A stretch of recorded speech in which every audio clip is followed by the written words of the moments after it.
Welcome back, everybody. Today, I'm going to teach you how to become a Google Workspace admin. Whether you're setting up administrative access for yourself or assigning admin privileges to a team member, this process gives you complete control over your organization's Google Workspace environment. Let's walk through it step by step.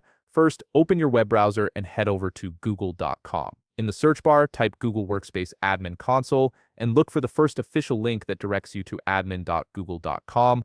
Click on it to access the admin portal. This is your central hub for managing everything related to your organization's Google Workspace. Next, you'll need to sign in using an account that already has Google Workspace admin privileges.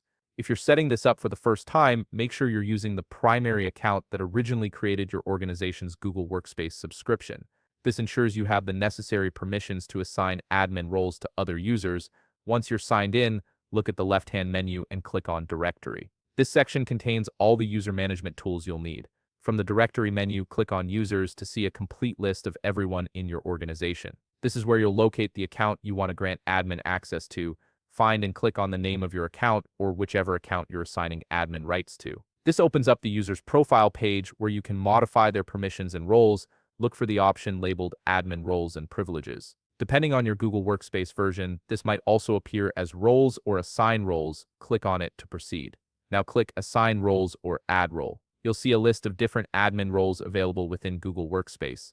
For full administrative control, select Super Admin. This role grants complete access to all Google Workspace settings and user management features.